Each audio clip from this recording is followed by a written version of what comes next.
Episode 1 अनजानी राहों का आगाज। हिमालय की बर्फीली चोटियों के बीच जहां हवाएं रहस्यमयी कहानियां फुसफुसाती हैं, एक छोटा सा गांव बसा था कसोल। इस गांव की गलियों में एक अनजान सा जादू था जो हर आने वाले को अपनी ओर खींच लेता था। यहीं से शुरू होती है हमारी कहानी, जहां रोमांच, प्यार और संघर्ष एक साथ गूंथे हुए हैं। सुबह का धुंधलका अभी छटा भी नहीं था कि एक जीप की तेज आवाज ने कसोल की शांति को भंग किया। जीप से उतरा एक नौजवान, जिसके चेहरे पर बेफिक्री और आंखों में कुछ खोजने की बेचैनी थी। ये था आरव, 28 साल का, दिल्ली का एक फोटोग्राफर जो शहर की भागदौड़ से तंग आकर यहाँ कुछ सुकून और प्रेरणा की तलाश में आया था। उसका कैमरा उसका सबसे करीबी दोस्त था और उसकी तस्वीरें ऐसी थीं मानो प्रकृति की आत्मा को कागज पर उतार देती हों। कितना खामोश है ये गांव, आरव ने अपने आप से कहा, अपनी जैकेट को ठीक करते हुए। ठंडी हवा उसके चेहरे को चूम रही थी। उसने अपने बैग से नक्शा निकाला और पास की एक ट्रैकिंग ट्रेल की ओर बढ़ चला। उसका मकसद था पार्वती घाटी की एक रहस्यमयी गुफा की तस्वीरें लेना, जिसके बारे में गांव वाले फुसफुसाते थे। कहते थे, वो गुफा कोई साधारण जगह नहीं, वहां समय रुक जाता है, और जो भी अंदर जाता है वो या तो बदल जाता है या फिर कभी लौटता ही नहीं। ट्रैक शुरू हुआ। जंगल के घने रास्तों से गुजरते हुए आरव ने देखा कि पेड़ों की छांव में कुछ हलचल थी। उसने अपने कदम रोक दिए। सामने से एक लड़की तेजी से भागती हुई आ रही थी। उसकी सांसें फूली हुई थीं और चेहरे पर डर साफ झलक रहा था। उसके कपड़े फटे हुए थे और हाथ में एक पुराना सा लट्ठा था, जैसे वो किसी से अपनी रक्षा करने की कोशिश कर रही हो। अरे रुको, क्या हुआ? आरव ने पुकारा। लड़की ने एक पल को रुककर उसकी ओर देखा। उसकी आंखें गहरी और रहस्यमयी थीं, जैसे किसी गहरे समंदर की गहराई को छुपाए हुए। तुम यहाँ क्या कर रहे हो? ये जगह सुरक्षित नहीं है, उसने हाँफते हुए कहा। मैं तो बस तस्वीरें लेने आया हूँ। तुम ठीक हो? कोई पीछा कर रहा है क्या? आरव ने चिंता से पूछा। कोई नहीं, बस तुम यहाँ से चले जाओ, उसने कहा और फिर से भागने लगी। लेकिन इससे पहले कि वो दूर जा पाती, जंगल से कुछ अजीब सी आवाज़ें आईं, जैसे किसी भारी चीज़ के कदमों की आहट। आरव का दिल जोरों से धड़कने लगा। उसने बिना सोचे समझे उस लड़की का हाथ पकड़ा और उसे पास के एक बड़े पत्थर के पीछे खींच लिया। शश, चुप रहो, उसने धीरे से कहा। दोनों की सांसें एक दूसरे से टकरा रही थीं। उस पल में उनके बीच एक अनकहा रिश्ता बन गया, जैसे दो अनजान लोग एक अनजान खतरे के सामने एक दूसरे का सहारा बन गए हों। आवाज़ें करीब आ रही थीं। आरव ने धीरे से पत्थर के पीछे से झांका। कुछ छायाएं थीं, लंबी, डरावनी और इंसानों जैसी, लेकिन उनकी चाल में कुछ अलौकिक सा था। ये क्या बला है? उसने मन ही मन सोचा। वे रक्षक हैं, लड़की ने फुसफुसाते हुए कहा। वो उस गुफा की रखवाली करते हैं। तुम्हें वहां नहीं जाना चाहिए। रक्षक, गुफा, तुम कौन हो और ये सब क्या है? आरव ने उत्सुकता और डर के मिश्रण से पूछा। मेरा नाम काव्या है, उसने कहा, उसकी आवाज़ में एक अजीब सी गंभीरता थी। मैं यहाँ की हूँ, और वो गुफा, वो कोई साधारण जगह नहीं है। उसमें कुछ ऐसा छुपा है जो दुनिया को बदल सकता है या नष्ट कर सकता है। आवाज़ें अब दूर जा रही थीं। काव्या ने राहत की सांस ली और आरव का हाथ छोड़ दिया। तुम्हें मेरी बात माननी होगी आरव, यहाँ से वापस चले जाओ। लेकिन मैं क्यों जाऊँ? मैंने अभी तक कुछ देखा भी नहीं, आरव ने हल्की हंसी के साथ कहा, लेकिन उसकी आंखों में जिज्ञासा साफ थी। काव्या ने उसे घूरा। तुम्हें रोमांच चाहिए, ठीक है, लेकिन ये रोमांच तुम्हारी जान ले सकता है। फिर भी अगर तुम नहीं मानोगे तो मेरे साथ चलो। लेकिन वादा करो, मेरी बात मानोगे? आरव ने हामी भरी। उसे नहीं पता था कि वो किस रास्ते पर चल पड़ा है। काव्या के साथ वो उस गुफा की ओर बढ़ने लगा, जिसके बारे में गांव वाले डरते थे। रास्ते में काव्या ने उसे बताया कि वो एक पुरातत्वविद है जो उस गुफा के रहस्यों को सुझाने की कोशिश कर रही है। लेकिन हर बार जब वो करीब पहुंचती, रक्षक उसे रोक देते। तो तुम अकेले यहाँ क्यों? आरव ने पूछा। क्योंकि ये मेरा मिशन है, काव्या ने कहा, उसकी आंखों में एक आग थी। मेरे पिता भी इस गुफा के पीछे गए थे और वो कभी वापस नहीं लौटे। रास्ता और खतरनाक होता जा रहा था। जंगल घना था और हवा में एक अजीब सी सनसनी थी। तभी अचानक एक जोरदार धमाका हुआ। जमीन हिलने लगी और सामने की चट्टानें खिसकने लगीं। काव्या ने आरव का हाथ पकड़ा और उसे एक तरफ खींच लिया। ये जाल है, उसने चिल्लाते हुए कहा। पहाड़ों से पत्थर लुढ़क रहे थे और दोनों की जान पर बन आई थी। लेकिन उस खतरे के बीच आरव ने काव्या की आंखों में देखा और महसूस किया कि वो सिर्फ रोमांच की तलाश में नहीं आया था, शायद ये नियति थी जो उसे काव्या और उस गुफा के रहस्यों तक ले आई थी। आगे क्या होगा? क्या आरव और काव्या उस गुफा तक पहुंच पाएंगे? रक्षक कौन है और गुफा में ऐसा क्या छुपा है? अगले एपिसोड में जानें। एपिसोड 2, गुफा की छाया। पत्थरों की बारिश के बीच आरव और काव्या किसी तरह एक संकरी चट्टान के नीचे छिपने में कामयाब हो गए। जमीन अभी भी कांप रही थी और हवा में धूल का गुबार छाया हुआ था। काव्या की सांसें तेज थीं, लेकिन उसकी आंखों में डर से ज्यादा एक अटल संकल्प था। आरव ने उसका हाथ कसकर पकड़ा हुआ था, जैसे वो उसे इस खतरनाक पल में खो देना नहीं चाहता था। ये सब क्या था? आरव ने हाँफते हुए पूछा, अपनी जैकेट पर लगी धूल झाड़ते हुए। ये रक्षक का पहला हमला था, काव्या ने गंभीर स्वर में कहा। वो हमें गुफा तक नहीं पहुंचने देंगे, लेकिन मैं रुकने वाली नहीं हूं। उसने अपने बैग से एक पुराना चमड़े का नक्शा निकाला, जिसके किनारे समय के साथ घिस चुके थे। ये मेरे पिता का है। उन्होंने इस गुफा का रास्ता चिन्हित किया था। हमें बस इस पर भरोसा करना होगा। आरव ने नक्शे की ओर झांका। उस पर कुछ प्राचीन प्रतीक और रेखाएं थीं, जो किसी अनजान भाषा में लिखी गई थीं। तुम्हें ये समझ आता है? उसने उत्सुकता से पूछा। थोड़ा थोड़ा, काव्या ने जवाब दिया। पिताजी कहते थे कि ये गुफा सिर्फ एक जगह नहीं, बल्कि समय और अंतरिक्ष का एक द्वार है। इसमें कुछ ऐसा छुपा है जो दुनिया की हर सभ्यता से पुराना है। समय का द्वार, आरव ने हंसते हुए कहा। ये तो किसी साइंस फिक्शन फिल्म जैसा लगता है। काव्या ने उसे एक ठंडी नज़र दी। हंस लो, लेकिन जब तुम गुफा के अंदर पहुंचोगे तब तुम्हें हंसी नहीं आएगी। दोनों ने फिर से रास्ता शुरू किया। जंगल अब और घना हो गया था और सूरज की किरणें पेड़ों की मोटी छतरी को भेद नहीं पा रही थीं। हवा में एक अजीब सी सनसनी थी, जैसे कोई अदृश्य शक्ति उनकी हर हरकत पर नजर रख रही हो। तभी काव्या ने रुककर जमीन की ओर देखा। वहां कुछ अजीब से निशान थे, न तो इंसानी न ही किसी जानवर के। ये उनके निशान हैं, काव्या ने फुसफुसाते हुए कहा। रक्षक, वो करीब हैं। तो क्या करें? भागें? आरव ने पूछा। उसकी आवाज में हल्का डर था, लेकिन उत्साह भी कम नहीं था। नहीं, काव्या ने कहा। हमें चालाकी से काम लेना होगा। उसने अपने बैग से एक छोटा सा धातु का यंत्र निकाला, जो किसी प्राचीन कंपास जैसा दिखता था। उसने उसे हवा में उठाया और उसकी सुई तेजी से घूमने लगी। ये मेरे पिता का बनाया हुआ है। ये रक्षकों की ऊर्जा को भांप सकता है। यंत्र की सुई एक दिशा में रुक गई। काव्या ने उस दिशा की ओर इशारा किया। हमें उधर नहीं जाना, वो वहां इंतजार कर रहे हैं। तो फिर? आरव ने पूछा। हम दूसरा रास्ता लेंगे, लेकिन वो जोखिम भरा है। काव्या ने एक गहरी सांस ली। वो रास्ता एक पुराने झरने से होकर जाता है। वहां का पानी, कहते हैं, जो उसे पीता है उसकी यादें धुंधली हो जाती हैं। आरव ने एक पल सोचा, फिर मुस्कुराया। मुझे अपनी यादें वैसे भी ज्यादा पसंद नहीं। चलो चलते हैं। काव्या ने उसकी हिम्मत को देखकर हल्की सी मुस्कान दी और दोनों उस अनजान रास्ते की ओर बढ़ चले। रास्ते में काव्या ने अपनी कहानी साझा की। उसने बताया कि उसके पिता एक मशहूर पुरातत्वविद थे, जिन्होंने इस गुफा के रहस्य को सुझाने की कोशिश में अपनी जिंदगी खो दी। काव्या बचपन से उनके साथ इन रहस्यों में उलझी थी और अब ये उसका मिशन बन चुका था। और तुम? काव्या ने पूछा। तुम यहाँ क्यों आए? सिर्फ तस्वीरें लेने? आरव ने एक पल रुककर हिमालय की बर्फीली चोटियों की ओर देखा। शायद मुझे कुछ ढूंढना था, कुछ ऐसा जो मेरी तस्वीरों में जिंदगी डाल दे। लेकिन अब शायद मैं तुम्हारे साथ इस रहस्य को सुझाने में उलझ गया हूँ। काव्या ने उसकी बात सुनकर हल्का सा मुस्कुराया, लेकिन उसकी आंखों में एक अनकहा डर था। दोनों की बातें चल ही रही थीं कि अचानक एक ठंडी हवा का झोंका आया और सामने एक विशाल झरना दिखाई दिया। उसका पानी इतना साफ था कि उसमें आसमान का प्रतिबिंब साफ दिख रहा था। लेकिन हवा में एक अजीब सी गंध थी, जैसे कुछ प्राचीन और खतरनाक उस जगह में छुपा हो।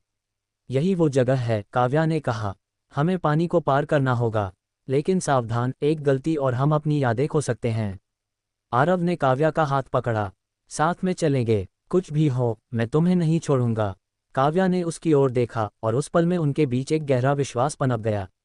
दोनों ने एक दूसरे का हाथ कसकर पकड़ा और झरने की ओर बढ़े। लेकिन तभी पानी के अंदर से एक अजीब सी रोशनी चमकी और एक गहरी, डरावनी आवाज गूंजी। कोई है, काव्या ने चिल्लाते हुए कहा। पानी से एक छाया उभरी, लंबी, डरावनी और रक्षकों जैसी। लेकिन इस बार वो अकेली नहीं थी। उसके पीछे और भी छायाएं थीं और उनकी आंखें लाल रंग से चमक रही थीं। भागो, काव्या ने चीखा, लेकिन आरव ने उसका हाथ और कसकर पकड़ लिया। नहीं, इस बार हम लड़ेंगे, उसने कहा और अपने बैग से एक धारदार चाकू निकाला। काव्या ने भी अपने लट्ठे को मजबूती से पकड़ा। खतरा करीब आ रहा था और दोनों के सामने एक अनजान दुश्मन खड़ा था। क्या वे इस बार बच पाएंगे, या फिर झरने का रहस्य उनकी कहानी को हमेशा के लिए बदल देगा? अगले एपिसोड में क्या है झरने का रहस्य? रक्षकों का असली मकसद क्या है? और क्या आरव और काव्या का रिश्ता इस खतरे को झेल पाएगा? एपिसोड 3, झरने का रहस्य। झरने के किनारे खड़े आरव और काव्या की सांसें थम सी गई थीं। सामने पानी से उभर रही छायाएं अब और साफ हो रही थीं, लंबी, काली, और उनकी लाल आंखें अंधेरे में चमक रही थीं। हवा में एक ठंडी सिहरन थी और झरने का पानी अब शांत नहीं था, उसमें अजीब सी लहरें उठ रही थीं, जैसे कोई प्राचीन शक्ति जाग रही हो। ये रक्षक नहीं है, काव्या ने फुसफुसाते हुए कहा, उसकी आवाज़ में डर के साथ साथ एक गहरी जिज्ञासा थी। ये कुछ और हैं। कुछ और मतलब? आरव ने चाकू को और मजबूती से पकड़ते हुए पूछा। उसका दिल जोरों से धड़क रहा था, लेकिन काव्या के बगल में खड़े होने से उसे एक अजीब सी हिम्मत मिल रही थी। मुझे नहीं पता, काव्या ने जवाब दिया, अपने लट्ठे को तैयार करते हुए। लेकिन मेरे पिता ने अपने नोट्स में लिखा था कि गुफा की रक्षा सिर्फ रक्षक नहीं करते, वहाँ कुछ और भी है जो इस जगह की शक्ति को संभालता है। तभी सबसे बड़ी छाया ने एक कदम आगे बढ़ाया। उसका रूप धुंधला था, जैसे वो पूरी तरह से इस दुनिया का हिस्सा न हो। उसने एक गहरी, गूंजती हुई आवाज में कुछ कहा, जो न तो हिंदी थी, न ही कोई जानी पहचानी भाषा। लेकिन उसकी आवाज में एक ऐसी ताकत थी कि आरव और काव्या के रोंगटे खड़े हो गए। हमें पीछे हटना होगा, काव्या ने कहा, लेकिन इससे पहले कि वो कुछ कर पाती, झरने से एक तेज रोशनी फूटी और पानी की सतह पर एक प्राचीन प्रतीक उभर आया, एक चक्र जिसके बीच में एक त्रिशूल जैसा निशान था।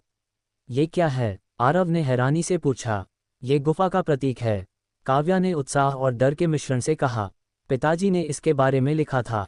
ये एक चेतावनी है और एक निमंत्रण। छायाएं अब और करीब आ रही थीं। उनकी लाल आंखें अब और तेज चमक रही थीं और उनकी हरकतें तेज हो रही थीं। आरव ने काव्या का हाथ पकड़ा और उसे खींचकर एक तरफ ले गया। हमें यहाँ से निकलना होगा, काव्या। ये चीज़ें हमें मार डालेंगी। नहीं, आरव, काव्या ने उसका हाथ झटकते हुए कहा। अगर हम अब भागे तो ये रहस्य कभी नहीं सुलझेगा। मेरे पिता ने इसके लिए अपनी जान दी। मैं पीछे नहीं हट सकती। उसकी आंखों में एक ऐसी आग थी कि आरव एक पल को रुक गया। उसने महसूस किया कि काव्या सिर्फ एक पुरातत्वविद नहीं थी, वो एक योद्धा थी जिसके लिए ये मिशन उसकी जिंदगी का मकसद था। ठीक है, उसने कहा, अपनी आवाज़ को मजबूत करते हुए। लेकिन अगर हम मर गए तो मैं तुझसे जन्नत में हिसाब मांगूंगा।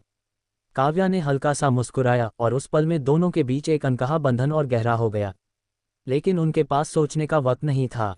छायाएं अब इतनी करीब थीं कि उनकी ठंडी सांसें महसूस हो रही थीं। तभी काव्या ने अपने बैग से वही धातु का यंत्र निकाला। उसने उसे झरने की ओर उठाया और यंत्र से एक तेज नीली रोशनी निकली। रोशनी ने छायाओं को छुआ और वो पीछे हटने लगी, जैसे उस रोशनी से उन्हें दर्द हो रहा हो। ये काम कर रहा है, आरव ने चिल्लाते हुए कहा। लेकिन ये ज़्यादा देर नहीं चलेगा, काव्या ने जवाब दिया। हमें झरने को पार करना होगा। गुफा का प्रवेश द्वार दूसरी तरफ है। दोनों ने एक दूसरे को देखा और फिर बिना कुछ कहे झरने की ओर दौड़ पड़े। पानी ठंडा था, इतना ठंडा कि उनकी हड्डियां तक जम रही थीं। लेकिन जैसे ही वो पानी में उतरे, उनके दिमाग में अजीब से दृश्य उभरने लगे, पुरानी यादें, बचपन की बातें और कुछ ऐसी चीज़ें जो उन्होंने कभी देखी ही नहीं थीं। काव्या ने सही कहा था, ये पानी साधारण नहीं था। फोकस करो, आरव, काव्या ने चिल्लाकर कहा। अपनी यादों को मत सुनो, बस मेरी आवाज़ सुनो। आरव ने उसकी आवाज़ को पकड़ लिया, जैसे वो उसकी आखिरी उम्मीद हो। दोनों एक दूसरे का हाथ पकड़े हुए पानी को पार करने लगे। छायाएं अब और गुस्से में थीं और उनकी चीखें हवा में गूंज रही थीं। लेकिन काव्या का यंत्र अभी भी उन्हें रोक रहा था। आखिरकार दोनों झरने के दूसरी तरफ पहुंच गए। सामने एक विशाल चट्टान थी जिसके बीच में एक संकरा रास्ता था। रास्ते के ऊपर वही प्रतीक बना हुआ था जो झरने पर उभरा था। यही है गुफा का प्रवेश द्वार, काव्या ने हाँफते हुए कहा। लेकिन इससे पहले कि वो अंदर कदम रख पाते, एक जोरदार धमाका हुआ। चट्टान के पीछे से एक विशाल छाया उभरी। इस बार वो कोई साधारण रक्षक नहीं था। उसका शरीर धातु और आग से बना हुआ लग रहा था और उसकी आंखें ऐसी थीं जैसे वो उनकी आत्मा को भेद रही हों। तुम यहाँ तक पहुँच गए, उसने एक गहरी, डरावनी आवाज़ में कहा। लेकिन यहाँ तुम्हारा अंत होगा। काव्या ने आरव की ओर देखा और उसकी आंखों में एक आखिरी बार हिम्मत झलकी। तैयार हो? उसने पूछा। पहले से ज्यादा, आरव ने जवाब दिया और दोनों ने अपने हथियार उठा लिए। अगले एपिसोड में इस विशाल छाया का रहस्य क्या है? क्या आरव और काव्या गुफा के अंदर पहुंच पाएंगे? और क्या उनकी बढ़ती नज़दीकी इस खतरनाक मिशन में उनकी ताकत बनेगी या कमजोरी? एपिसोड 4, आग और छाया का सामना। गुफा के प्रवेश द्वार के सामने खड़े आरव और काव्या की नज़रें उस विशाल छाया पर टिकी थीं। उसका शरीर धातु और आग के मिश्रण जैसा लग रहा था और उसकी लाल आंखें ऐसी थीं जैसे वो दोनों की आत्मा को पढ़ रही हों। हवा में एक भयानक सन्नाटा था और झरने की आवाज़ अब धीमी पड़ चुकी थी। काव्या का यंत्र अभी भी नीली रोशनी बिखेर रहा था, लेकिन उसकी चमक अब कमज़ोर पड़ रही थी। ये क्या है? आरव ने कांपती आवाज में पूछा, अपने चाकू को मजबूती से पकड़ते हुए। ये प्रेरी है, काव्या ने फुसफुसाते हुए कहा। पिताजी ने अपने नोट्स में इसका जिक्र किया था। ये गुफा का आखिरी रक्षक है, सबसे खतरनाक। इसे हराना आसान नहीं होगा। प्रेरी ने एक कदम आगे बढ़ाया और जमीन हिलने लगी। उसकी आवाज गुफा में गूंज उठी, तुम नश्वर हो। इस गुफा के रहस्य तुम्हारे लिए नहीं हैं। पीछे हट जाओ, वरना तुम्हारी आत्माएं हमेशा के लिए यहाँ कैद हो जाएंगी। आरव ने काव्या की ओर देखा। उसकी आंखों में डर था, लेकिन उससे कहीं ज्यादा हिम्मत थी। हम पीछे नहीं हटेंगे, काव्या ने दृढ़ता से कहा। मेरे पिता ने इस गुफा के लिए अपनी जान दी। मैं उनका सच जानूंगी। प्रेरी ने एक भयानक हंसी हंसी और उसके शरीर से आग की लपटें उठने लगीं। तब तुम्हारी मृत्यु निश्चित है, उसने कहा और अपनी विशाल भुजा उठाए। उसकी हथेली से एक आग का गोला निकला जो सीधे आरव और काव्या की ओर आया। नीचे, आरव ने चिल्लाते हुए काव्या को जमीन पर धकेल दिया। आग का गोला उनके ऊपर से गुजरा और पास की चट्टान से टकराकर धमाके के साथ फट गया। चट्टान के टुकड़े चारों ओर बिखर गए। हमें इसे चकमा देना होगा, काव्या ने कहा और अपने यंत्र को फिर से सक्रिय किया। नीली रोशनी ने प्रेरी को एक पल के लिए पीछे धकेला, लेकिन वो जल्दी ही संभल गया। तुम्हारा ये खिलौना मुझे नहीं रोक सकता, प्रेरी ने गर्जना की। आरव ने आसपास नजर दौड़ाए। गुफा का प्रवेश द्वार करीब था, लेकिन प्रेरी उनके रास्ते में खड़ा था। तभी उसकी नज़र झरने के पास पड़ी, जहां पानी अभी भी उस रहस्यमयी प्रतीक को दर्शा रहा था। काव्या, वो प्रतीक, क्या उसका कोई मतलब है? उसने पूछा। काव्या ने एक पल के लिए प्रतीक की ओर देखा। हाँ, पिताजी ने लिखा था कि यह गुफा की शक्ति का केंद्र है। अगर हम इसे सक्रिय कर सकें तो शायद प्रेरी को रोक सकें। लेकिन कैसे? आरव ने पूछा, एक और आग के गोले से बचते हुए। मुझे नहीं पता, काव्या ने हताशा में कहा, लेकिन हमें कोशिश करनी होगी। दोनों दौड़कर झरने की ओर बढ़े। प्रेरी ने उनका पीछा किया, उसकी हर कदम से जमीन कांप रही थी। काव्या ने अपने बैग से पिता का पुराना नक्शा निकाला और उस पर बने प्रतीक को ध्यान से देखा। यहाँ कुछ लिखा है, शुद्ध हृदय की बलिदान से द्वार खुलेगा। शुद्ध हृदय, बलिदान? आरव ने हैरानी से पूछा। इसका मतलब क्या है? मुझे लगता है हमें अपनी सबसे कीमती चीज छोड़नी होगी, काव्या ने कहा, उसकी आवाज में एक अजीब सी उदासी थी। तभी प्रेरी और करीब आ गया। उसने एक और आग का गोला फेंका, जो काव्या के पास से गुजरा और उसके कंधे को छू गया। काव्या दर्द से चीख पड़ी और जमीन पर गिर गई। काव्या, आरव ने चिल्लाते हुए उसे उठाया। उसका कंधा जल चुका था, लेकिन वो अभी भी नक्शा थामे हुए थी। मैं ठीक हूँ, उसने दांत पीसते हुए कहा। हमें प्रतीक तक पहुंचना होगा। आरव ने उसे सहारा दिया और दोनों झरने के केंद्र की ओर बढ़े, जहां प्रतीक पानी पर चमक रहा था। प्रेरी अब उनके ठीक पीछे था और उसकी गर्जना से गुफा कांप रही थी।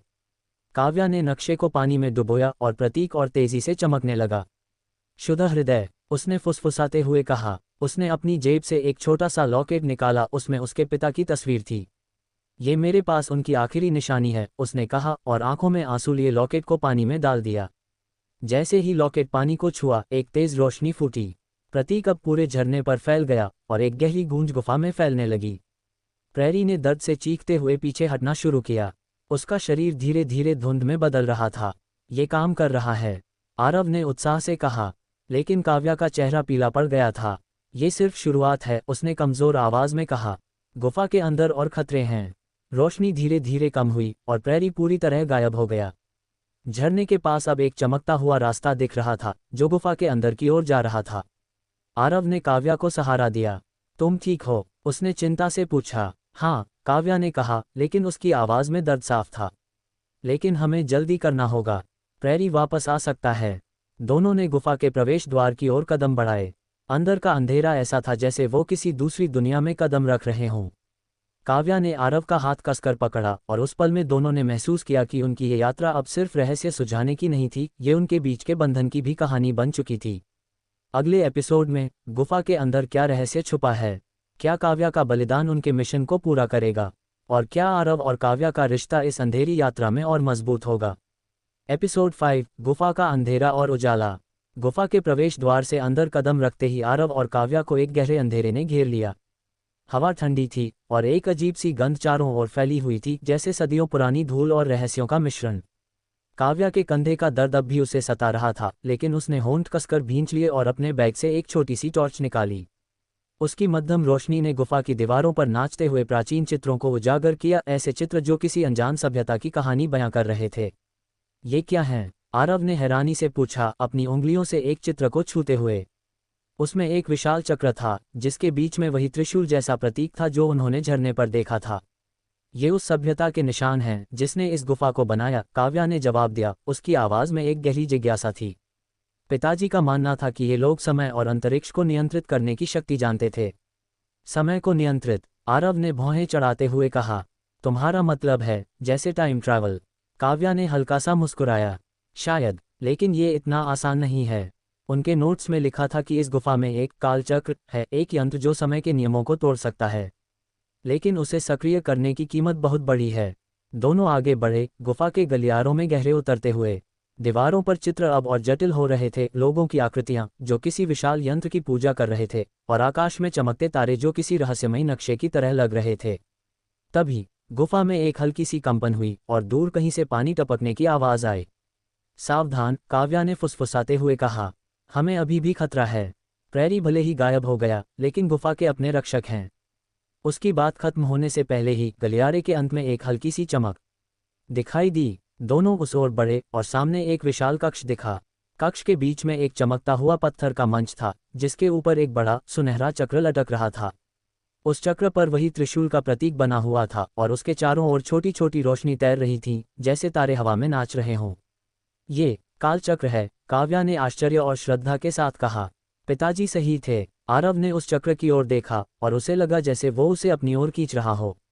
इसका मतलब, ये सचमुच समय को बदल सकता है? उसने पूछा। हाँ, काव्या ने जवाब दिया, लेकिन उसकी आवाज़ में एक चिंता थी। लेकिन इसे सक्रिय करने के लिए एक और बलिदान चाहिए। और बलिदान? आरव ने चौंक कर पूछा। तुमने पहले ही अपना लॉकेट दे दिया, अब और क्या? काव्या ने उसकी ओर देखा और उसकी आंखों में एक गहरी उदासी थी। पिताजी ने लिखा था कि कालचक्र को सक्रिय करने के लिए एक शुद्ध इरादे की ज़रूरत है, और एक ऐसी चीज़ जो हमारे लिए सबसे कीमती हो। आरव का दिल धक से रह गया। तुम्हारा मतलब, हमें कुछ और छोड़ना होगा? तभी कक्ष में एक गहरी गूंज गूंजी और चक्र के चारों ओर की रोशनी तेज हो गई। दीवारों पर बने चित्र अब जीवंत लग रहे थे, जैसे वो जीवित हो उठे हों। और फिर कक्ष के एक कोने से एक और छाया उभरी, लेकिन इस बार वो प्रैरी जैसी नहीं थी। ये एक इंसानी आकृति थी, धुंधली और पारदर्शी, जैसे कोई भूत। काव्या, उस आकृति ने कहा, और उसकी आवाज़ में एक अजीब सी गर्माहट थी। काव्या का चेहरा सफ़ेद पड़ गया। पिताजी, उसने कांपती आवाज़ में कहा। आकृति ने हल्का सा मुस्कुराया। हाँ मेरी बेटी, मैंने तुम्हें चेतावनी दी थी कि ये रास्ता आसान नहीं होगा। आप यहाँ कैसे? काव्या की आंखों में आंसू थे। मैंने आपको खो दिया था। मैंने कालचक्र को सक्रिय करने की कोशिश की थी, आकृति ने कहा, लेकिन मैं असफल रहा। मेरी आत्मा अब इस गुफा से बंधी है। लेकिन तुम में वो शक्ति है। काव्या, क्या शक्ति? काव्या ने पूछा, उसकी आवाज़ टूट रही थी। विश्वास की शक्ति, आकृति ने कहा। लेकिन सावधान, कालचक्र को सक्रिय करने का मतलब है अपनी सबसे कीमती चीज़ को हमेशा के लिए खो देना। आरव ने काव्या का हाथ पकड़ा। काव्या, हमें ये करना है। क्या ये इसके लायक है? काव्या ने उसकी ओर देखा और उसकी आंखों में एक तूफान सा था। मेरे पिता ने इसके लिए अपनी जान दी। अगर मैं रुक गई तो उनकी कुर्बानी बेकार हो जाएगी। तभी चक्र ने तेजी से घूमना शुरू किया और कक्ष में एक तेज हवा चलने लगी। दीवारों पर बने चित्र अब और तेजी से चमक रहे थे और एक गहरी गूंज कक्ष में गूंज रही थी। काव्या ने अपने बैग से एक छोटा सा पत्थर निकाला, वही पत्थर जो उसके पिता ने उसे बचपन में दिया था। ये मेरे लिए सबसे कीमती है, उसने कहा, और आंसू उसकी आंखों से बहने लगे। उसने पत्थर को चक्र के पास रखा और तभी एक तेज रोशनी फूटी। चक्र तेजी से घूमने लगा और कक्ष में एक दरवाज़ा सा खुलने लगा, एक ऐसा दरवाज़ा जो किसी दूसरी दुनिया की ओर जाता था। लेकिन तभी काव्या का शरीर कांपने लगा। काव्या, आरव ने चिल्लाते हुए उसे थाम लिया। उसका चेहरा पीला पड़ रहा था और उसकी आंखें धुंधली हो रही थीं। मैं ठीक हूँ, उसने कमज़ोर आवाज़ में कहा। लेकिन कालचक्र, ये मेरी जिंदगी मांग रहा है। नहीं, आरव ने चीखते हुए कहा, मैं तुम्हें खोने नहीं दूंगा। लेकिन काव्या ने उसका हाथ कसकर पकड़ा। आरव, अगर मैं नहीं करूंगी तो ये सब बेकार हो जाएगा। मेरे पिता का सपना, मेरा मिशन। चक्र की रोशनी अब और तेज हो रही थी और दरवाज़ा पूरी तरह खुल चुका था। लेकिन काव्या की सांसें धीमी पड़ रही थीं। अगले एपिसोड में क्या काव्या का बलिदान कालचक्र को पूरी तरह सक्रिय करेगा? दरवाजे के पीछे क्या छुपा है? और क्या आरव काव्या को बचा पाएगा, या इस रहस्य की कीमत उनकी जिंदगी होगी? एपिसोड 6, कालचक्र का रहस्य। कालचक्र की चमकती रोशनी और उससे खुला दरवाज़ा गुफा के कक्ष को एक अलौकिक आभा से भर रहा था। काव्या का शरीर अब और कमज़ोर पड़ रहा था, उसकी सांसें धीमी हो रही थीं और उसकी आंखों में एक गहरी थकान थी। आरव ने उसे अपनी बाहों में थाम रखा था, उसका दिल जोरों से धड़क रहा था। काव्या, तुम्हें कुछ नहीं होगा, उसने चिल्लाते हुए कहा, उसकी आवाज़ में हताशा और दृढ़ता का मिश्रण था। आरव, काव्या ने कमज़ोर आवाज़ में कहा, उसका हाथ अभी भी आरव का कसकर पकड़े हुए था। कालचक्र, इसे पूरा करना होगा, मेरे पिता का सपना, ये मेरी नियति है। नहीं, आरव ने गुस्से और दुख के साथ कहा, मैं तुम्हें खोने नहीं दूंगा। ये गुफा, ये कालचक्र, ये सब तुमसे ज़्यादा कीमती नहीं है। उसने काव्या को और करीब खींचा, जैसे वो उसे इस रहस्यमयी शक्ति से छीन लेना चाहता हो। तभी काव्या के पिता की धुंधली आकृति फिर से प्रकट हुई। उसका चेहरा शांत था, लेकिन उसकी आंखों में एक गहरी उदासी थी। काव्या, मेरी बेटी, उसने कहा, तुमने मेरे मिशन को इतनी दूर तक लाया, लेकिन कालचक्र को सक्रिय करने की कीमत तुम्हारी जिंदगी नहीं है। तो फिर क्या? काव्या ने पूछा, उसकी आवाज़ टूट रही थी। मैंने सब कुछ दे दिया, आपका लॉकेट, आपका पत्थर, मेरे पास और क्या बचा है? आकृति ने एक गहरी सांस ली। कालचक्र को शुद्ध हृदय चाहिए, लेकिन इसका मतलब सिर्फ बलिदान नहीं है। ये विश्वास और प्रेम की शक्ति है। तुम दोनों के बीच जो बंधन बन रहा है, वही इसकी कुंजी है। आरव और काव्या ने एक दूसरे की ओर देखा। उस पल में गुफा का अंधेरा, कालचक्र की चमक और सामने खुला दरवाज़ा सब धुंधला सा लग रहा था। आरव ने काव्या का चेहरा अपने हाथों में लिया। काव्या, मैं तुम्हें नहीं खो सकता। अगर ये प्रेम की शक्ति है तो मैं तुम्हारे साथ हूँ हर कदम पर। काव्या की आंखों में आंसू थे, लेकिन एक हल्की सी मुस्कान भी। आरव, तुम मेरे लिए एक अनजान रास्ते से आए, लेकिन अब तुम मेरी ताकत हो। दोनों ने एक दूसरे का हाथ और कसकर पकड़ा, और काव्या ने आखिरी बार अपने पिता की आकृति की ओर देखा। पिताजी, अगर ये प्रेम की शक्ति है तो हम इसे आजमाएंगे। आकृति ने सिर हिलाया और धीरे धीरे गायब हो गई। कालचक्र अब और तेजी से घूम रहा था और उसका दरवाज़ा एक चमकते हुए पोर्टल में बदल गया। काव्या ने एक गहरी सांस ली और आरव के साथ पोर्टल की ओर बढ़ी। लेकिन जैसे ही वे करीब पहुंचे, एक जोरदार धमाका हुआ और गुफा कांपने लगी। ये क्या था? आरव ने चौंक कर पूछा। पोर्टल के दूसरी तरफ से एक और छाया उभरी, लेकिन इस बार वो प्रेरी या कोई अलौकिक शक्ति नहीं थी। ये एक इंसान था, एक लंबा काला कोट पहने हुए आदमी, जिसके चेहरे पर एक डरावनी मुस्कान थी। उसके हाथ में एक प्राचीन दिखने वाला हथियार था, जो कालचक्र के प्रतीक से मिलता जुलता था। तुमने अच्छा काम किया, काव्या, उस आदमी ने ठंडी आवाज में कहा। तुमने मेरे लिए कालचक्र को सक्रिय कर दिया। अब ये मेरे कब्जे में होगा। कौन हो तुम? काव्या ने गुस्से से पूछा, अपने लट्ठे को फिर से उठाते हुए। मेरा नाम रुद्र है, उसने कहा। मैं तुम्हारे पिता का पुराना साथी था, और अब इस गुफा का नया स्वामी। तुम झूठ बोल रहे हो, काव्या ने चीखते हुए कहा। मेरे पिता ने कभी तुम्हारा जिक्र नहीं किया, क्योंकि वो मुझे भूल गए थे, रुद्र ने हंसते हुए कहा। उन्होंने मुझे धोखा दिया, और अब मैं वो लूंगा जो मेरा हक है। कालचक्र की शक्ति मेरी होगी, और इसके साथ मैं समय को अपने हिसाब से ढालूंगा। आरव ने काव्या को अपने पीछे खींच लिया। तुम्हें पहले हमसे गुजरना होगा, उसने कहा, अपने चाकू को तैयार करते हुए। रुद्र ने एक ठहाका लगाया। तुम एक फोटोग्राफर और एक टूटी फूटी पुरातत्वविद, तुम मेरे सामने टिक नहीं सकते। लेकिन काव्या ने हार नहीं मानी। उसने अपने यंत्र को फिर से सक्रिय किया और नीली रोशनी ने रुद्र को एक पल के लिए पीछे धकेला। आरव, हमें पोर्टल तक पहुंचना होगा, उसने कहा। कालचक्र को गलत हाथों में नहीं पड़ने दे सकते। दोनों पोर्टल की ओर दौड़े, लेकिन रुद्र तेज था। उसने अपने हथियार से एक ऊर्जा की लहर छोड़ी, जो आरव और काव्या को जमीन पर गिरा देती। काव्या का यंत्र टूटकर बिखर गया, और उसकी आखिरी उम्मीद भी खत्म होती दिख रही थी। ये तुम्हारा अंत है, रुद्र ने कहा, पोर्टल की ओर बढ़ते हुए। लेकिन तभी आरव ने जमीन से एक पत्थर उठाया और पूरी ताकत से रुद्र की ओर फेंका। पत्थर ने रुद्र के कंधे को छुआ, और वो एक पल के लिए लड़खड़ा गया। अब काव्या, आरव ने चिल्लाया। काव्या ने आखिरी ताकत जुटाई और पोर्टल की ओर छलांग लगाई। उसने कालचक्र के केंद्र में बने त्रिशूल के प्रतीक को छुआ, और एक तेज रोशनी ने पूरे कक्ष को घेर लिया। रुद्र ने दर्द से चीखते हुए पीछे हटना शुरू किया, और पोर्टल अस्थिर होने लगा। काव्या, तुम क्या कर रही हो? आरव ने चिल्लाते हुए पूछा। मैं इसे बंद कर रही हूँ, काव्या ने जवाब दिया। कालचक्र को कोई नहीं पा सकता, न मैं, न तुम, न रुद्र। रोशनी और तेज हुई, और पोर्टल धीरे धीरे सिकुड़ने लगा। रुद्र ने आखिरी बार हमला करने की कोशिश की, लेकिन रोशनी ने उसे पूरी तरह निगल लिया। काव्या और आरव ने एक दूसरे को कसकर पकड़ा, और गुफा एक जोरदार धमाके के साथ कांप उठी। जब रोशनी कम हुई तो कालचक्र गायब था। पोर्टल बंद हो चुका था, और रुद्र का कोई निशान नहीं था। काव्या जमीन पर गिर पड़ी, उसकी सांसें अब भी कमजोर थीं। काव्या, आरव ने उसे उठाया। तुमने कर दिखाया। काव्या ने कमजोर मुस्कान दी। हमने कर दिखाया आरव। लेकिन गुफा अब भी शांत नहीं थी। दूर कहीं से एक और गूंज सुनाई दी, जैसे कोई नया खतरा जाग रहा हो। अगले एपिसोड में कालचक्र गायब होने के बाद गुफा में क्या रहस्य बाकी हैं? क्या रुद्र सचमुच खत्म हो गया? और क्या आरव और काव्या का प्रेम इस खतरनाक यात्रा को और मजबूत करेगा? एपिसोड 7, नया खतरा, नई शुरुआत। गुफा की सन्नाटे भरी खामोशी में आरव और काव्या एक दूसरे को थामे हुए थे। कालचक्र का गायब होना और रुद्र का लापता हो जाना उनके लिए एक जीत की तरह लग रहा था, लेकिन गुफा की दीवारों से आती हल्की सी गूंज बता रही थी कि कहानी अभी खत्म नहीं हुई थी। काव्या की सांसें अब भी कमजोर थीं और उसका चेहरा दर्द से पीला पड़ गया था। आरव ने उसे अपनी बाहों में उठाया, उसकी आंखों में चिंता और प्यार साफ झलक रहा था। काव्या, हमें यहाँ से निकलना होगा, आरव ने कहा, अपनी आवाज़ को जितना हो सके शांत रखते हुए। ये जगह अब भी सुरक्षित नहीं है। काव्या ने हल्का सा सिर हिलाया, लेकिन उसकी नज़र गुफा की दीवारों पर टिकी थी। रुद्र, वो वापस आ सकता है, उसने फुसफुसाते हुए कहा। कालचक्र गायब हुआ, लेकिन उसकी शक्ति अभी भी यहाँ कहीं है। आरव ने उसे और मजबूती से थामा और गुफा के प्रवेश द्वार की ओर बढ़ने लगा। लेकिन जैसे ही वे बाहर की ओर बढ़े, गुफा की छत से एक अजीब सी चमक टपकने लगी, जैसे कोई तरल रोशनी हो। उस चमक ने जमीन पर एक नया प्रतीक बनाया, जो पहले वाले त्रिशूल से अलग था।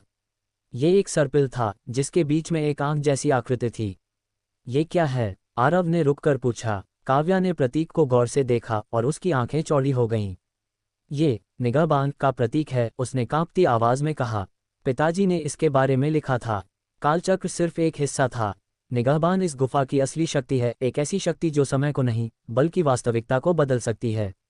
वास्तविकता को बदलना? आरव ने हैरानी से पूछा। इसका मतलब है कि जो कुछ हम देख रहे हैं, जो कुछ हम महसूस कर रहे हैं, वो सब बदल सकता है, काव्या ने जवाब दिया। लेकिन इसे जागृत करने की कीमत, वो और भी भयानक है। तभी गुफा में एक ठंडी हवा का झोंका आया और सर्पिल प्रतीक से एक हल्की सी धुंध उठने लगी। धुंध धीरे धीरे एक आकृति में बदल गई, एक औरत जिसका चेहरा आधा छाया में था। उसकी आंखें चमक रही थीं और उसकी मुस्कान में एक रहस्यमयी ठंडक थी। तुमने कालचक्र को नष्ट कर दिया, उसने एक मधुर लेकिन डरावनी आवाज में कहा। लेकिन निगाहबान को नहीं रोक सकते। मैं सायरा हूँ, इस गुफा की अंतिम संरक्षक। सायरा, काव्या ने चौंक कर कहा। पिताजी ने तुम्हारा जिक्र किया था, तुम उनकी सहयोगी थीं। सहयोगी? सायरा ने हंसते हुए कहा। मैं उससे कहीं ज्यादा थी। मैंने तुम्हारे पिता को चेतावनी दी थी कि कालचक्र को छूना खतरनाक है, लेकिन उन्होंने मेरी बात नहीं मानी। और अब तुम, उनकी बेटी, उसी रास्ते पर हो। हम सिर्फ सच जानना चाहते हैं, आरव ने गुस्से से कहा, काव्या को अपने पीछे रखते हुए। तुम और रुद्र, तुम सब इस गुफा की शक्ति को अपने लिए चाहते हो, लेकिन हम इसे गलत हाथों में नहीं पड़ने देंगे। सायरा ने एक ठहाका लगाया। तुम, एक फोटोग्राफर और एक जिद्दी लड़की, तुम मेरे सामने कुछ भी नहीं हो। निगाहबान को जागृत करने के लिए मुझे बस एक आखिरी चीज चाहिए, तुम्हारा प्रेम। हमारा प्रेम? काव्या ने हैरानी और डर के साथ पूछा। हाँ, सायरा ने कहा, उसकी आंखें अब और तेज चमक रही थीं। तुम दोनों के बीच का बंधन, वो शुद्ध, नया और बलिदान से भरा हुआ। अगर मैं इसे ले लूं, तो निगाहबान मेरे कब्जे में होगा। आरव ने काव्या का हाथ और कसकर पकड़ा। तुम इसे नहीं छू सकती, उसने दृढ़ता से कहा। काव्या मेरे लिए सब कुछ है। सायरा की मुस्कान और गहरी हो गई। तो फिर, इसे साबित करो। उसने अपनी उंगलियां हवा में लहराईं और गुफा में एक अजीब सी ऊर्जा फैल गई। जमीन पर बना सर्पिल प्रतीक अब चमकने लगा और काव्या को अचानक एक तेज दर्द ने जकड़ लिया। वो जमीन पर गिर पड़ी, अपने सीने को पकड़ते हुए। काव्या, आरव ने चिल्लाते हुए उसे थाम लिया। ये क्या कर रही हो? उसने सायरा की ओर गुस्से से देखते हुए पूछा। मैं तुम्हारे प्रेम की शक्ति ले रही हूँ, सायरा ने शांत लेकिन खतरनाक लहजे में कहा। या तो तुम इसे मुझे दे दो, या काव्या की आत्मा इस गुफा में हमेशा के लिए खो जाएगी। काव्या ने दर्द से कराहते हुए आरव की ओर देखा। आरव, नहीं, इसे मत दे। लेकिन आरव की आंखों में आंसू थे। उसने काव्या का चेहरा अपने हाथों में लिया और धीरे से कहा, मैं तुम्हें खो नहीं सकता काव्या। अगर इसके लिए मुझे सब कुछ देना पड़े, तो मैं दूंगा। उसने सायरा की ओर देखा। तुम्हें हमारा प्रेम चाहिए, ले लो, लेकिन काव्या को कुछ नहीं होना चाहिए। सायरा ने एक विजयी मुस्कान दी। उसने अपनी हथेली फैलाई और एक चमकती हुई ऊर्जा आरव और काव्या के बीच से निकलने लगी। काव्या ने चीखने की कोशिश की, लेकिन उसकी आवाज़ दब गई। आरव को लगा जैसे उसका दिल खाली हो रहा हो, जैसे उसका सारा अस्तित्व काव्या से दूर हो रहा हो। लेकिन तभी काव्या ने आखिरी ताकत जुटाई और जमीन पर बने सर्पिल प्रतीक को छुआ। नहीं, उसने चीखते हुए कहा। ये तुम्हारा नहीं है। प्रतीक से एक तेज रोशनी फूटी और सायरा पीछे हट गई। ऊर्जा की लहर टूट गई और काव्या की सांसें फिर से सामान्य होने लगीं। लेकिन गुफा अब अस्थिर हो रही थी, छत से पत्थर गिरने लगे और जमीन कांपने लगी। हमें यहाँ से निकलना होगा, आरव ने कहा काव्या को उठाते हुए। दोनों गुफा के प्रवेश द्वार की ओर दौड़े, लेकिन सायरा की चीख पीछे से गूंजी। तुम भाग नहीं सकते, निगाहबान मेरा होगा। गुफा ढह रही थी और आरव और काव्या ने आखिरी बार एक दूसरे का हाथ पकड़ा। जैसे ही वे बाहर की ओर निकले, एक जोरदार धमाका हुआ और गुफा का प्रवेश द्वार बंद हो गया। बाहर हिमालय की ठंडी हवा ने उन्हें छुआ। काव्या ने राहत की सांस ली, लेकिन उसकी आंखों में अभी भी डर था। सायरा, वो अभी भी वहां है, उसने कहा। और निगाहबान, वो जाग चुका है। आरव ने उसे गले लगाया। हमने कालचक्र को रोका और हम निगाहबान को भी रोकेंगे, साथ में। काव्या ने उसकी ओर देखा और उसकी आंखों में एक नई उम्मीद थी। साथ में, उसने दोहराया। लेकिन दूर, गुफा के ढह चुके प्रवेश द्वार के पीछे एक हल्की सी चमक अभी भी बाकी थी। सायरा की हंसी हवा में गूंज रही थी, जैसे वो कह रही हो कि ये अंत नहीं, बल्कि एक नई शुरुआत है। अगले एपिसोड में निगाहबान की शक्ति क्या है? क्या सायरा फिर से उभरेगी? और क्या आरव और काव्या का प्रेम इस नए खतरे का सामना कर पाएगा? एपिसोड 8, निगाहबान की जागृति। हिमालय की बर्फीली हवाएं आरव और काव्या के चेहरों को छू रही थीं, लेकिन उनके दिलों में अभी भी गुफा की सिहरन बाकी थी। गुफा का प्रवेश द्वार अब मलबे के ढेर में तब्दील हो चुका था और उसकी गहराइयों से आती सायरा की हंसी अब भी उनके कानों में गूंज रही थी। काव्या का चेहरा थकान और चिंता से भरा था, लेकिन उसकी आंखों में एक अटल जज्बा अभी भी जल रहा था। आरव ने उसका हाथ कसकर पकड़ा, जैसे वो उसे इस ठंडी दुनिया में खोने से डर रहा हो। हमने कालचक्र को रोका, काव्या, आरव ने कहा, अपनी आवाज़ को मजबूत करने की कोशिश करते हुए। लेकिन ये निगाहबान, ये क्या है? और सायरा कौन है? काव्या ने एक गहरी सांस ली और अपने बैग से एक छोटी सी डायरी निकाली, उसके पिता की आखिरी निशानी। उसने पन्ने पलटे और एक पुराने, फीके पड़ चुके स्केच की ओर इशारा किया। उसमें वही सर्पिल प्रतीक था, जिसके बीच में एक आंख थी। निगाहबान एक प्राचीन शक्ति है, उसने शुरू किया। पिताजी के नोट्स के मुताबिक ये गुफा का असली संरक्षक है। कालचक्र समय को नियंत्रित करता था, लेकिन निगाहबान, ये वास्तविकता को बदल सकता है। ये दुनिया को वैसा बना सकता है जैसा इसका स्वामी चाहे। तो सायरा इसे अपने कब्जे में चाहती है? आरव ने पूछा, उसकी भौहें सिकुड़ गईं। हाँ, काव्या ने जवाब दिया। पिताजी ने लिखा था कि सायरा उनकी सहयोगी थी, लेकिन उसने उन्हें धोखा दिया। वो निगाहबान की शक्ति को अपने लिए चाहती थी। शायद इसीलिए वो गुफा में फंस गई थी, लेकिन अब हमने उसे फिर से जागृत कर दिया। तभी जमीन के नीचे से एक हल्की सी कंपन हुई।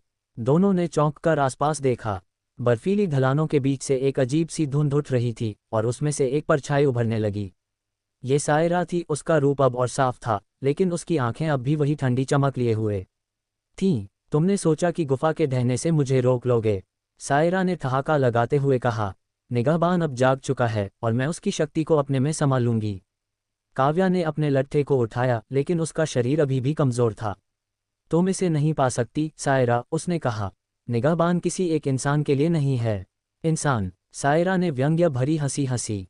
मैं अब सिर्फ एक इंसान नहीं हूं। गुफा ने मुझे बदल दिया, और अब तुम दोनों की जिंदगी मेरे लिए आखिरी कुंजी है। आरव ने काव्या को अपने पीछे खींच लिया। तुम्हें हम तक पहुंचने के लिए मुझसे गुजरना होगा, उसने गुस्से से कहा, अपने चाकू को तैयार करते हुए। लेकिन सायरा ने सिर्फ मुस्कुराया। उसने अपनी उंगलियां हवा में लहराईं और धुंध से एक तेज हवा का झोंका उठा। हवा इतनी ठंडी थी कि आरव और काव्या को पीछे धकेल दिया। सायरा ने अपनी हथेली फैलाई और एक चमकता हुआ सर्पिल प्रतीक हवा में तैरने लगा। ये निगाहबान की शक्ति है, उसने कहा, और अब मैं तुम्हारी दुनिया को फिर से लिखूंगी। तभी काव्या ने अपनी डायरी को जमीन पर पटका और उसमें से एक पन्ना फाड़कर हवा में उछाला। पन्ने पर लिखा एक प्राचीन मंत्र चमकने लगा और सायरा की शक्ति एक पल के लिए कमजोर पड़ गई। ये मेरे पिता का आखिरी हथियार है, काव्या ने हाँफते हुए कहा। उन्होंने इसे निगाहबान को रोकने के लिए लिखा था। मंत्र की रोशनी ने सायरा को पीछे धकेला, लेकिन वो अभी भी हारी नहीं थी। तुम्हारा मंत्र मुझे रोक सकता है, लेकिन निगाहबान को नहीं, उसने चीखते हुए कहा। जमीन फिर से कांपने लगी और बर्फीली ढलान पर एक दरार उभरने लगी। दरार से एक चमकती हुई ऊर्जा निकल रही थी और उसमें से सायरा की शक्ति और बढ़ती जा रही थी। काव्या ने आरव की ओर देखा। हमें निगाहबान तक पहुंचना होगा, उसने कहा। अगर सायरा ने इसे अपने कब्जे में कर लिया तो वो इस दुनिया को नष्ट कर देगी। लेकिन कैसे? आरव ने पूछा, हवा के झोंकों से बचते हुए। गुफा तो ढह चुकी है। निगाहबान अब गुफा तक सीमित नहीं है, काव्या ने जवाब दिया। ये दरार, ये उसका नया द्वार है। हमें इसे बंद करना होगा। दोनों ने एक दूसरे का हाथ पकड़ा और दरार की ओर दौड़े। सायरा ने उन्हें रोकने की कोशिश की, लेकिन काव्या ने अपने पिता के मंत्र को फिर से उच्चारण किया और रोशनी ने सायरा को एक बार फिर पीछे धकेल दिया। दरार के पास पहुंचकर काव्या ने अपने बैग से एक छोटा सा क्रिस्टल निकाला, वही क्रिस्टल जो उसने गुफा में पाया था। पिताजी ने लिखा था कि ये निगाहबान की शक्ति को बांध सकता है, उसने कहा। लेकिन इसे सक्रिय करने के लिए हमें अपनी सबसे गहरी इच्छा को छोड़ना होगा। सबसे गहरी इच्छा? आरव ने पूछा, उसकी आवाज़ में एक अजीब सी गंभीरता थी। काव्या ने उसकी ओर देखा और उसकी आंखों में आंसू थे। मेरी सबसे गहरी इच्छा थी कि मैं अपने पिता को वापस ला सकूं। लेकिन अब मेरी इच्छा है कि तुम सुरक्षित रहो, आरव। आरव ने उसका चेहरा अपने हाथों में लिया। और मेरी इच्छा है कि तुम मेरे साथ रहो। अगर हमें कुछ छोड़ना है तो हम इसे साथ में छोड़ेंगे। दोनों ने क्रिस्टल को दरार के केंद्र में रखा और काव्या ने मंत्र का उच्चारण शुरू किया। सायरा ने चीखते हुए उन्हें रोकने की कोशिश की, लेकिन मंत्र की शक्ति ने उसे पूरी तरह जकड़ लिया। क्रिस्टल चमकने लगा और दरार धीरे धीरे सिकुड़ने लगी। नहीं, सायरा ने चीखा, लेकिन उसकी आवाज़ धुंध में खो गई। निगाहबान की ऊर्जा अब क्रिस्टल में समा रही थी और सायरा का रूप धीरे धीरे गायब हो रहा था।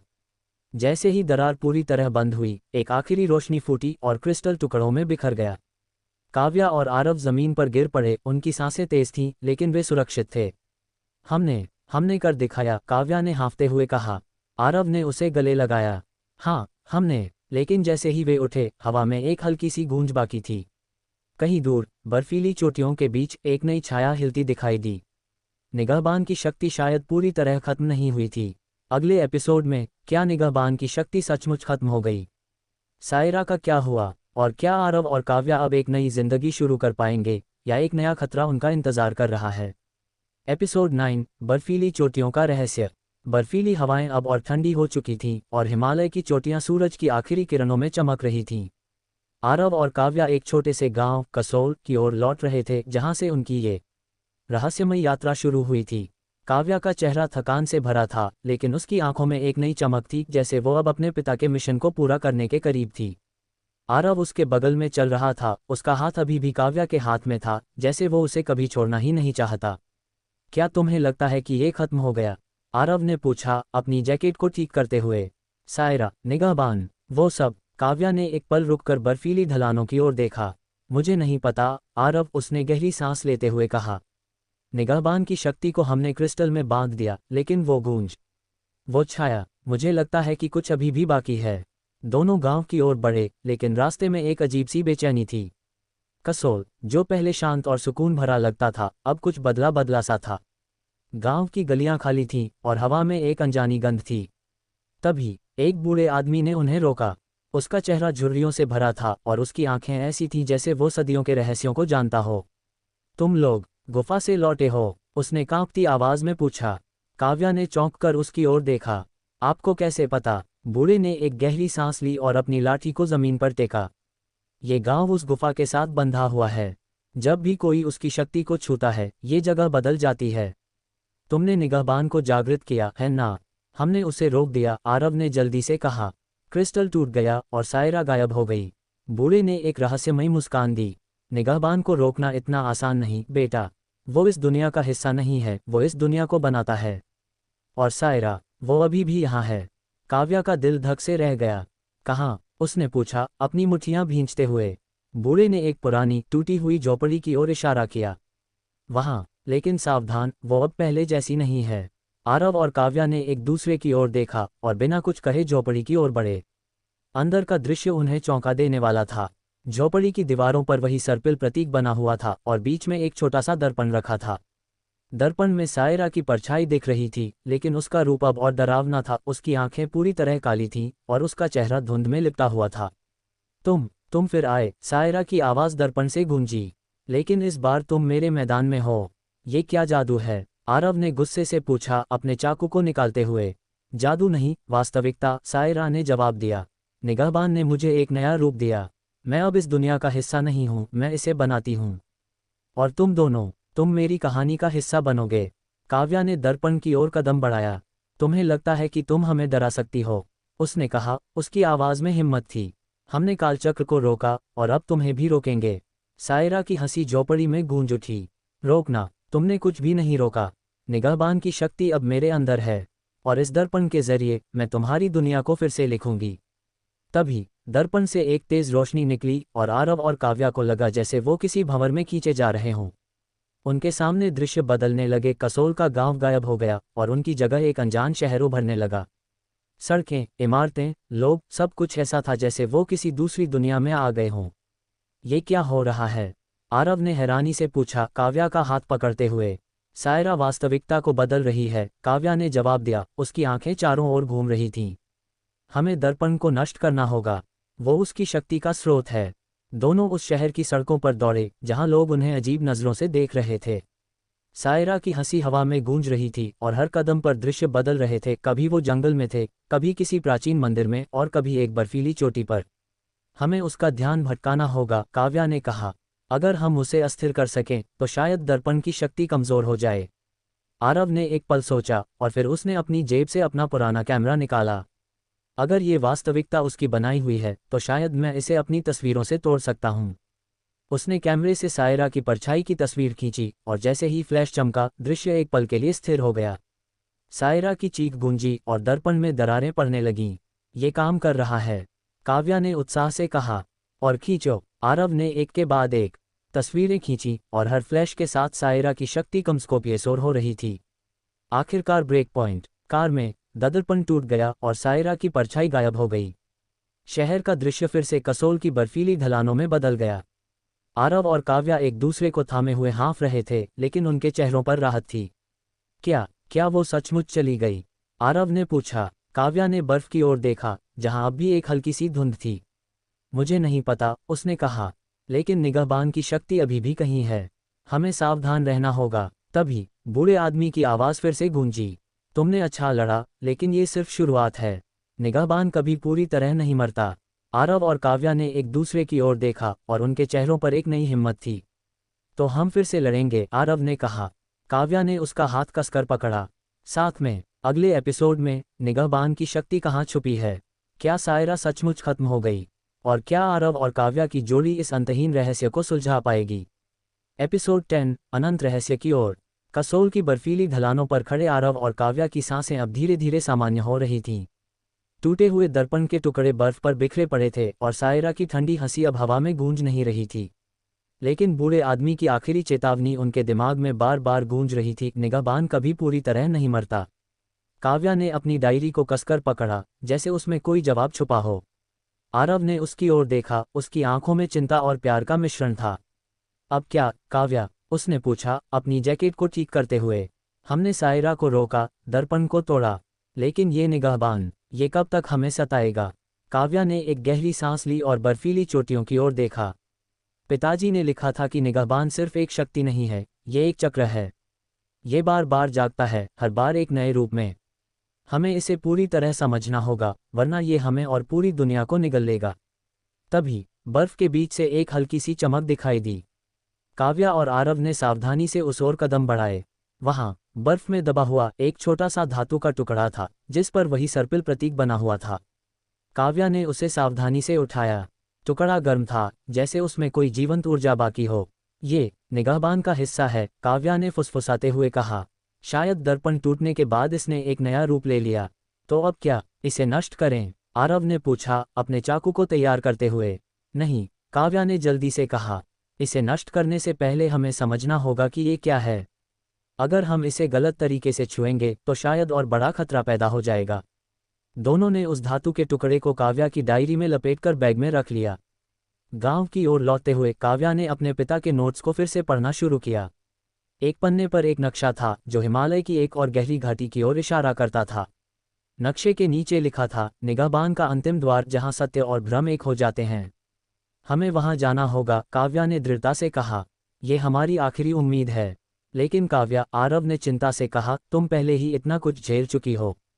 तुम्हारा कंधा, तुम्हारी थकान, क्या हम सचमुच ये दोबारा कर सकते हैं? काव्या ने उसकी ओर देखा और उसकी आंखों में एक गहरी निश्चयता थी। आरव, तुम मेरे साथ हो, ये मेरे लिए काफी है। आरव ने हल्का सा मुस्कुराया और उसका हाथ कसकर पकड़ा। ठीक है, लेकिन इस बार मैं तुम्हें अकेले कोई बलिदान नहीं देने दूंगा। दोनों ने गांव में एक छोटे से गेस्ट हाउस में रात बिताने का फैसला किया। वहां काव्या ने अपने पिता के नोट्स को और गहराई से पढ़ा। एक पन्ने पर एक मंत्र लिखा था जो निगाहबान को हमेशा के लिए बांधने का दावा करता था। लेकिन मंत्र के साथ एक चेतावनी भी थी, जो इसे पढ़ेगा उसे अपनी सबसे बड़ी स्मृति छोड़नी होगी। स्मृति? आरव ने हैरानी से पूछा। इसका मतलब है कि हमें अपनी सबसे कीमती याद को भूलना होगा, काव्या ने उदास स्वर में कहा। मेरे लिए ये मेरे पिता की यादें हो सकती हैं, और तुम्हारे लिए? आरव ने एक पल सोचा। मेरी सबसे कीमती याद? शायद वो पल जब मैंने तुम्हें पहली बार जंगल में देखा था। काव्या की आंखें नम हो गईं। तो क्या हम इसे खोने को तैयार हैं? अगर इसके बदले दुनिया बच सकती है, आरव ने कहा, तो हाँ। अगली सुबह दोनों उस घाटी की ओर रवाना हुए जिसका जिक्र नक्शे में था। रास्ता खतरनाक था, तेज हवाएं, फिसलन भरी चट्टानें और एक अजीब सी सनसनी जो उन्हें हर कदम पर सता रही थी। आखिरकार वे एक विशाल गड्ढे के पास पहुंचे जिसके बीच में एक चमकता हुआ पत्थर का मंच था। मंच पर वही सर्पिल प्रतीक बना हुआ था और उसके चारों ओर एक धुंध भरा गोला तैर रहा था। ये अंतिम द्वार है, काव्या ने कहा अपनी डायरी खोलते हुए। हमें मंत्र पढ़ना होगा। लेकिन इससे पहले कि वो मंत्र शुरू करती, धुंध से एक नया रूप उभरा। ये सायरा नहीं थी, बल्कि एक और परछाई थी जिसका चेहरा धुंधला था, लेकिन उसकी आवाज़ गहरी और परिचित थी। काव्या, आरव, उसने कहा, तुम यहाँ तक पहुँच गए, लेकिन निगाहबान को बांधने की कीमत तुम्हें चुकानी होगी। कौन हो तुम? काव्या ने पूछा, उसकी आवाज़ में डर और जिज्ञासा थी। मैं निगाहबान का अंतिम अवशेष हूँ, परछाई ने जवाब दिया। मैं वो हूँ जो इस चक्र को शुरू करता है और ख़त्म करता है। लेकिन तुम्हारी स्मृतियों के बिना मैं अधूरा हूँ। काव्या ने मंत्र पढ़ना शुरू किया और उसकी आवाज़ गड्ढे में गूंजने लगी। धुंध का गोला सिकुड़ने लगा और परछाई ने दर्द से चीखना शुरू किया। लेकिन जैसे ही मंत्र अपने चरम पर पहुंचा, काव्या और आरव को लगा जैसे उनके दिमाग से कुछ निकल रहा हो। काव्या को अपने पिता की हंसी, उनके साथ बिताए पल धुंधले होने लगे। आरव को काव्या के साथ जंगल में हुई पहली मुलाकात धीरे धीरे गायब हो रही थी। आरव, काव्या ने चीखते हुए उसका हाथ पकड़ा। मुझे मत भूलना। कभी नहीं, आरव ने जवाब दिया, लेकिन उसकी आवाज़ कमज़ोर पड़ रही थी। मंत्र पूरा हुआ और धुंध का गोला पूरी तरह गायब हो गया। सर्पिल प्रतीक अब चमक नहीं रहा था। गड्ढा शांत था और निगाहबान की शक्ति खामोश हो चुकी थी। लेकिन काव्या और आरव एक दूसरे को देख रहे थे जैसे पहली बार मिल रहे हों। तुम कौन हो? काव्या ने हिचकिचाते हुए पूछा। आरव ने एक पल रुका, फिर मुस्कुराया। मुझे नहीं पता, लेकिन मुझे लगता है हम एक दूसरे को जानते हैं। काव्या ने भी मुस्कुराया और उनके बीच एक अनजाना बंधन फिर से बनने लगा। बर्फीली हवाएं अब भी चल रही थीं, लेकिन अब वो एक नई शुरुआत की कहानी सुना रही थीं। अगले एपिसोड में क्या आरव और काव्या अपनी खोई यादों को वापस पा सकेंगे? क्या निगाहबान का चक्र सचमुच टूट गया? और क्या उनकी नई शुरुआत एक नया रोमांच लाएगी?